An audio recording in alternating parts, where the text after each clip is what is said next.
नमस्कार। मैं जगदीश चंद्र पांडे, पंडित भक्तिधाम आश्रम, नौकुचिया ताल, जिला नैनीताल, आप सभी भक्तजनों का हार्दिक स्वागत और हार्दिक अभिनंदन करता हूँ।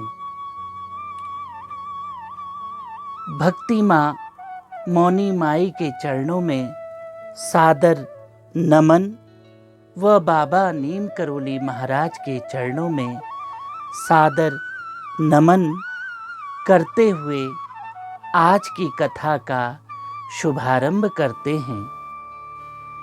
कल हमने कथा के अंत का जो प्रसंग था वह था कि हनुमान जी जो हैं वो एकांत में खड़े हो जाते हैं और सोच विचार करते हैं तथा अन्य जो वानर सेना थी वह जो है संपाति को लेकर के समुद्र के किनारे तिलांजलि देने के लिए उन्हें समुद्र के किनारे लाती है।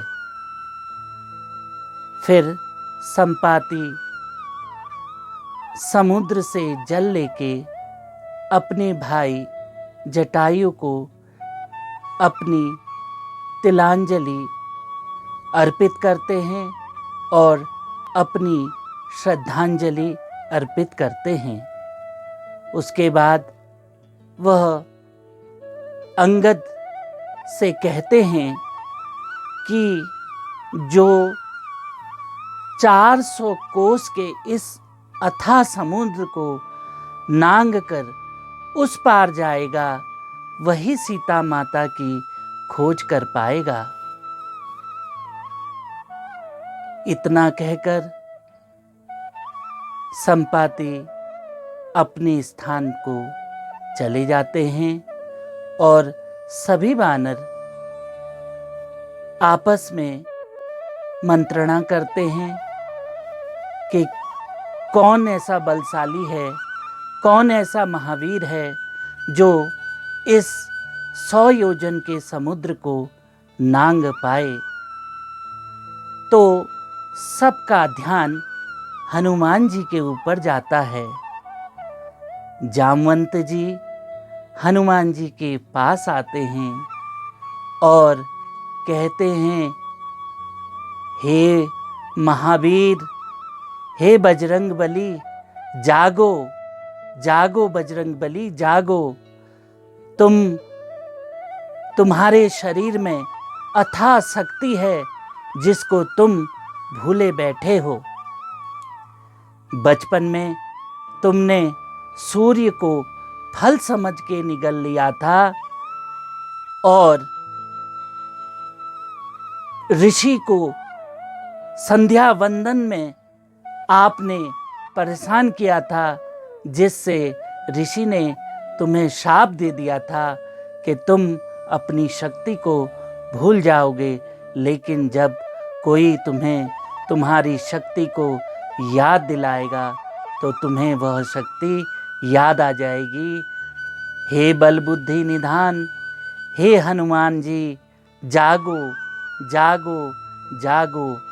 इतना कहते हैं कि हनुमान जी को अपनी शक्ति का स्मरण होता है और हनुमान जी विशाल शरीर धारण करते हैं और एक छलांग लगाते हैं और कहते हैं, बोल सियावर रामचंद्र की जय, और उड़ान भर लेते हैं और समुद्र के ऊपर से उड़ते उड़ते जाते हैं।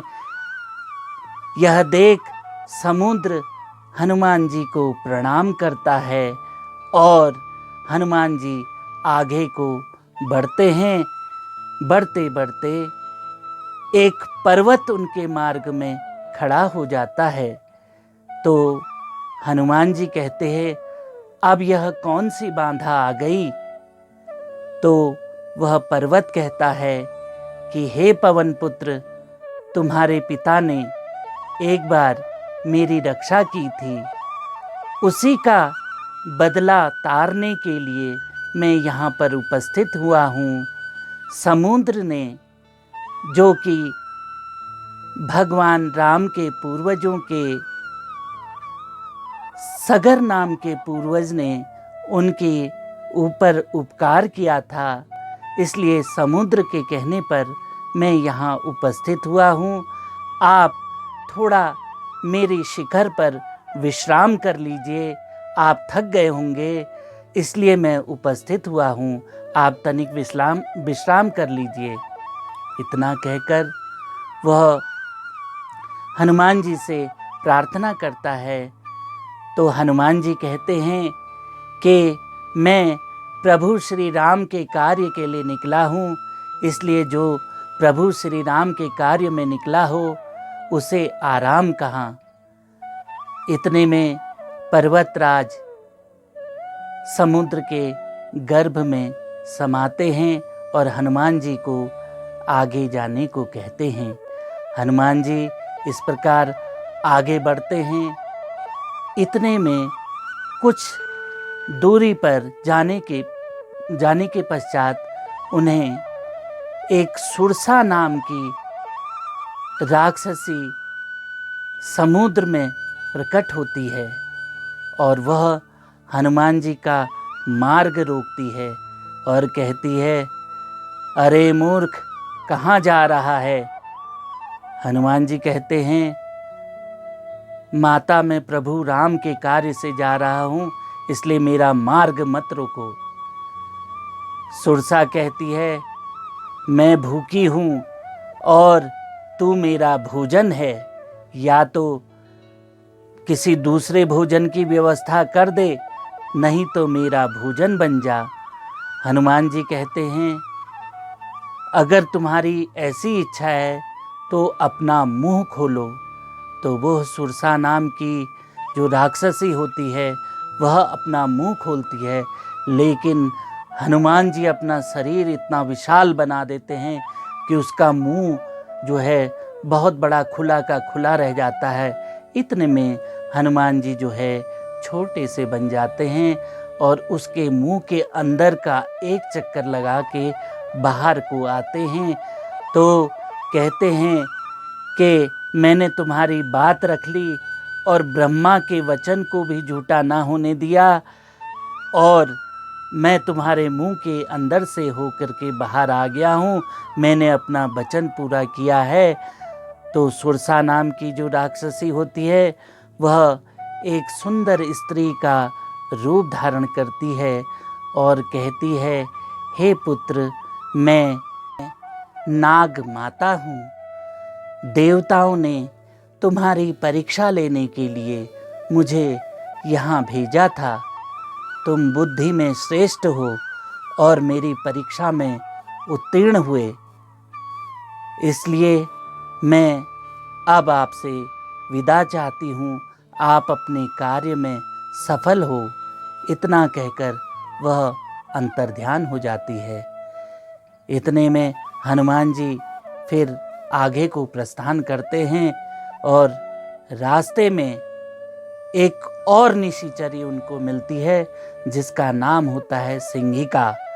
सिंहिका हनुमान जी की छाया को पकड़ लेती है। जब हनुमान जी की छाया वह पकड़ लेती है तो हनुमान जी की जो गति होती है वह रुक जाती है।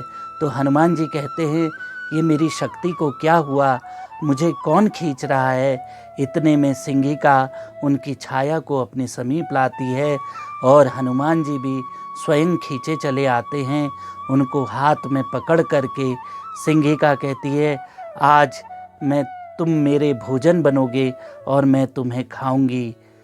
इतने में हनुमान जी को अपने मुंह के अंदर रख देती है और मुंह बंद करने वाली ही होती है कि हनुमान जी मुद्गर से उसके दांतों के बीच में मुंह में प्रहार करते हैं ऊपर की तरफ और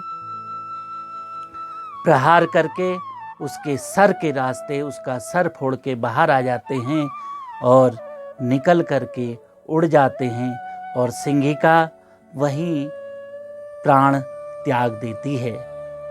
इतने में हनुमान जी लंका पहुंच जाते हैं। लंका पहुंचने पर हनुमान जी देखते हैं कि लंका नगरी बहुत ही सुंदर और रमणीक है। इसके प्रवेश द्वार पर एक राक्षसी जो पहरा दे रही है और चक्कर लगा रही है। हनुमान जी अपना छोटा सा रूप बना करके आगे बढ़ते हैं। इतने में उसकी नज़र हनुमान जी पे पड़ती है। वो कहती है, अरे ओ, कहाँ जा रहा है? इतना कहकर वह कहती है कि तू कौन है और कहाँ को जा रहा है? तो वो हनुमान जी कहते हैं, मैं यहाँ से गुजर रहा था और इस स्थान को देखने का मेरा मन हुआ, तो मैंने सोचा मैं क्यों ना अंदर की सैर कराऊं। तो लंकिनी ने कहा, जो लंकिनी नाम की राक्षसी थी, उसने कहा, नहीं, तू ऐसे नहीं जा सकता। मैं यहाँ की रक्षक हूँ और मेरा नाम जो है वो लंकिनी है और ब्रह्मा ने जो है मुझे यहाँ इसकी रक्षा का भार सौंपा है। तो हनुमान जी कहते हैं, ठीक है। हनुमान जी बड़ा रूप धारण करते हैं, विशाल रूप, और कहते हैं, तुम मेरे मार्ग में बाधा पहुंचा रही हो, ले। एक मुक्का जो है उसके मुंह पे मारते हैं, तो उसको एक मुक्का पड़ने पर वो लंकनी अधमरी हो जाती है और हनुमान जी से कहती है कि मुझे ब्रह्मा जी ने कहा था कि जब किसी वानर के द्वारा मुष्टिका प्रहार तेरे मुंह पे होगा और तू अधमरी हो जाएगी, तो तू सोच लेना कि इस राक्षस जाति का अंत होना है और तेरा कार्य समाप्त हो जाएगा।